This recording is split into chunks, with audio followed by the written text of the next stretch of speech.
Da dove partiamo? Anzi, da dove si riparte? Dopo un 5-0 in una finale di Champions da dove si riparte? In realtà non ha nessuno questa risposta, non ce l'ha nessuno, sapete perché? Perché in oltre, se non sbaglio proprio 260 finali giocate tra Champions League, Europa League, Conference, Libertadores, Europei, Mondiali, chi più ne ha più ne metta, non c'era mai stato un passivo così ampio, mai, mai nella storia. Noi vogliamo distinguerci e quindi è inutile fare questa domanda, non saprebbe rispondermi, non può rispondere nessuno. E quando passa, e quando passa, questa non passa, non può passare, non passerà, questa rimane a vita, calcisticamente parlando, perché poi è ovvio che stiamo parlando di calcio, è bene sempre ribadirlo per carità, perché poi degli insegnamenti più belli ce li offre proprio Luis Enrique. Luis Enrique, a cui rinnovo ancora una volta i complimenti.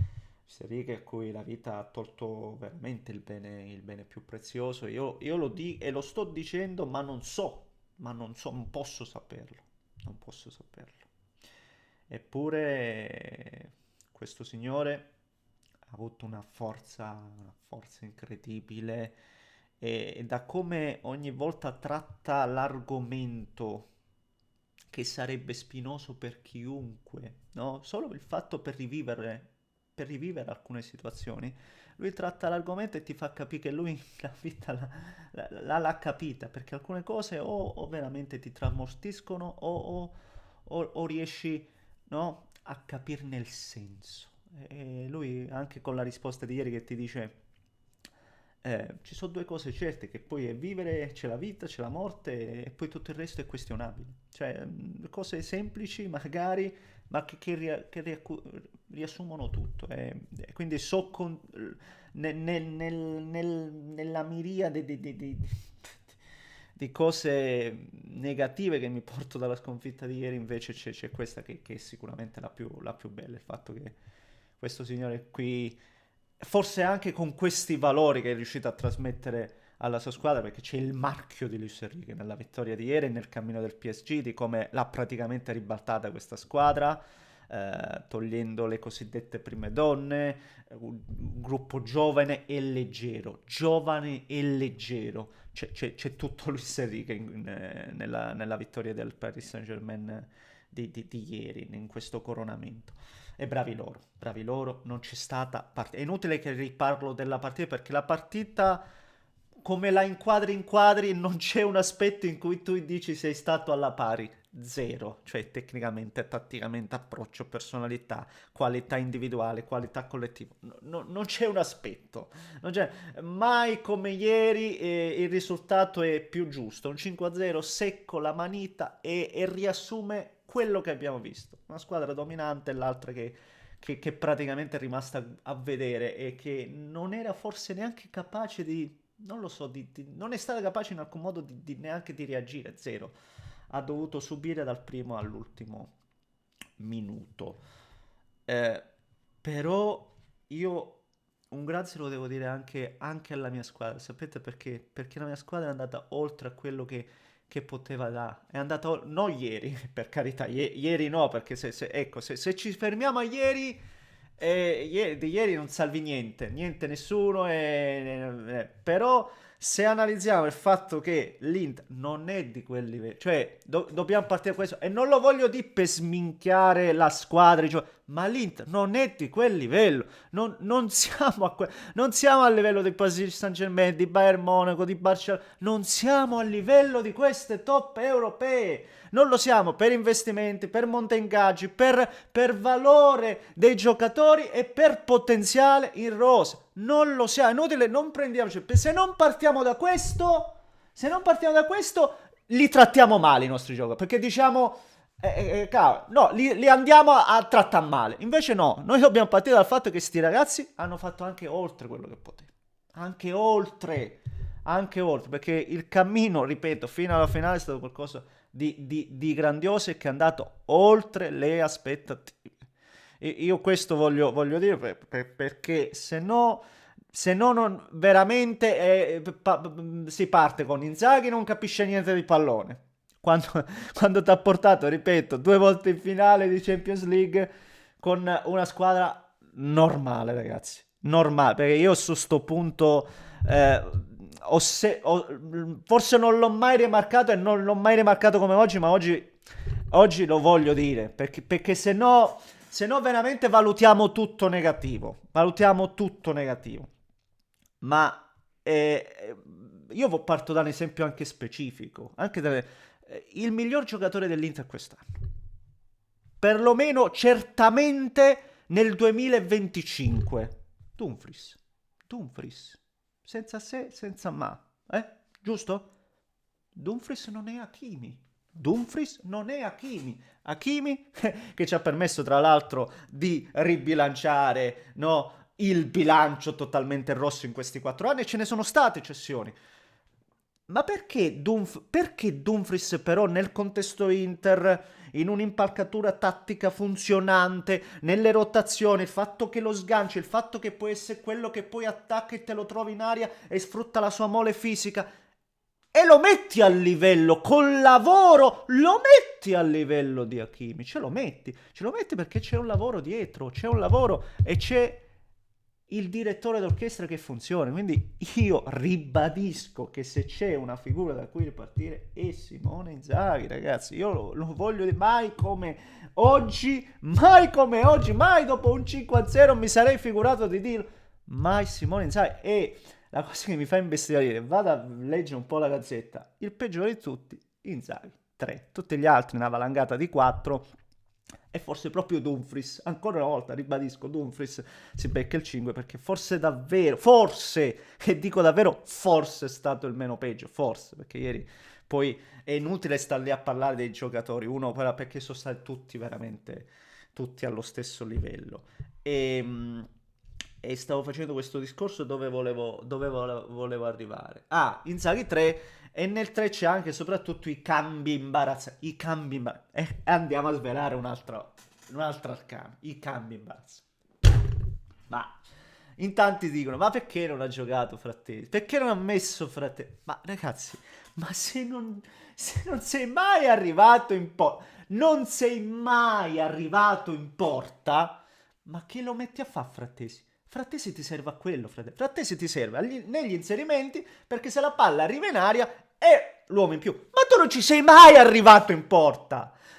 E quindi che lo metti a fare Frattesi? Cosa doveva metterlo a fare? Cioè, ma questo ragionamento lo puoi fare di calcio un minimo ci bazzica, non perché voglio fare il professore, ma basta guardare le partite. Qual è il primo uomo che mette Inzaghi? Mette uno che teoricamente per caratteristiche ti salta l'uomo, Zaleschi. Perché questo è quello che fanno cioè, cosa vuoi fare? Ti affidi a un giocatore che magari saltando l'avversario ti può creare superiorità numerica.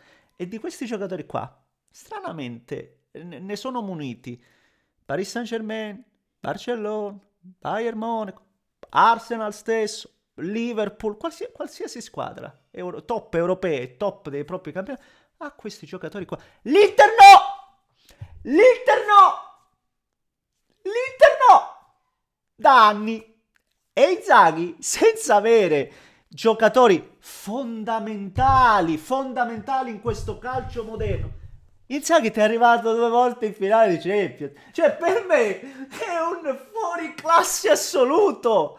Ma se valutiamo sta roba qua, ma veramente c'è da impazzire. Significa che l'Inter guadagna metri in campo e ti arriva in porta veramente solo col fraseggio, solo con le geometrie tattiche. È veramente lui. È veramente lui che ci ha permesso di arrivarci in questa finale. Questa è la realtà. Cioè, Inzaghi pure ieri va a prendere l'unico che teoricamente dovrebbe saltare l'uomo. Perché l'unico che salta l'uomo dell'Inter è Zaleschi. Di che stiamo a parlare, ragazzi? Di che stiamo a parlare? Di che vogliamo parlare? Di che vogliamo discutere? Di che vogliamo discutere? Se invece ragioniamo che sono tutti forti, sono tutti bravi, sono tutti belli, noi giochiamo con chiunque, noi siamo questi, noi quella. E poi diamo ecco, e poi lì invece andiamo a togliere i meriti a questa squadra. Invece questa squadra la ringrazio perché ha fatto un cammino oltre le aspettative con una finale però comunque ignominiosa, perché ieri po- poi esce fuori l'aspetto anche di leadership. Di leadership e dispiace dirlo, però mancano anche dei leader a sto punto, questo va detto, perché poi in questo possiamo ascrivere anche qualche colpa a Inzaghi sicuramente, perché per carità, se di Luis Enrico ho detto bravo nel rendere leggera, forse alleggerire in qualche modo la pressione alla sua squadra, che si vedeva, era proprio leggera, libera di spirito, no? Al di là dei discorsi poi tecnici che abbiamo visto, capacità di palleggio incredibile, velocità, dribbling, cioè tutto, tutto. All'Inter mancava anche leggerezza. Ehm, E, e quindi qualcosina da questo punto di vista sicuramente anche Inzaghi può avere delle colpe, però ci sono giocatori che ragazzi non è la prima volta che vengono meno in una finale o in partite decisive. Penso a Cialanoglu, grandissimo regista, abbiamo detto tante volte top 5, top 3, ma in queste partite sparisce completamente. Sparisce completamente.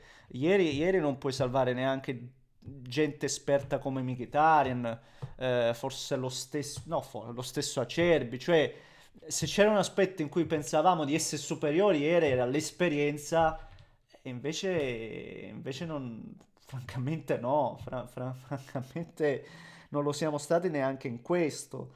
Ehm, c'è poco da fare. Ma ripeto, non voglio andare a parlare dei singoli, perché se andiamo a parlare dei singoli non finiamo più, non finiamo più e non finiamo mai.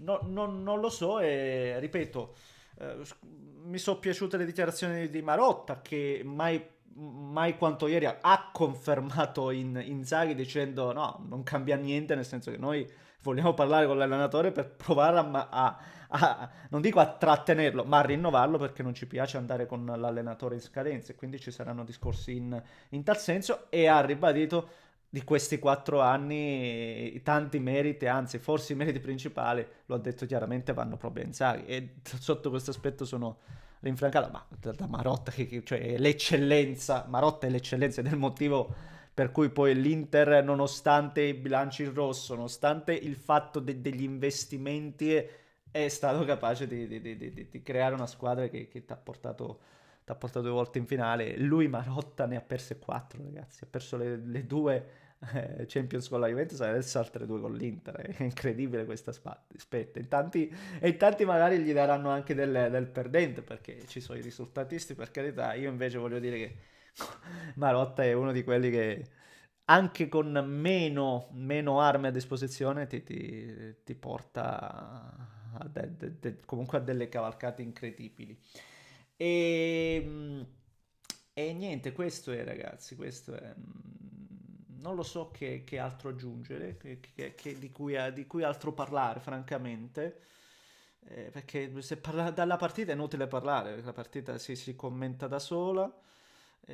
Sì, questo è ragazzi, questo è del mio stato d'animo, questo qua è dura, è veramente molto dura. Ed concludo pensando a voi e ringraziandovi, perché poi comunque al netto degli sfottò, leciti giusti ragazzi, è il gioco delle parti assolutamente, ma tanti anche attestati di stima, tanti messaggi positivi, tanti messaggi belli, tanti messaggi rincuoranti, tanti messaggi anche d'affetto. E bella, posso dirlo, lo voglio dire, siamo veramente una bella community. Ecco, per una volta mi autolodo lodandovi soprattutto, ecco, perché è giusto che sia così. Va bene. Ragazzi, Ci aggiorniamo non so quando, non so, potrei fare un video fra 3 minuti perché magari mi parte la brocca e voglio dire qualcosa. Sono in questo stato d'animo qua, ecco, chiudo così. Sono nello stato d'animo in cui potrei fare un video fra 3 minuti, quindi mi potrete vedere anche tra 3 minuti, come magari fra, non dico una settimana, ma magari quando sapremo di più sul futuro di Inzaghi o altre notizie di vediamo. Per il momento un grandissimo abbraccio e grazie ancora, grazie davvero.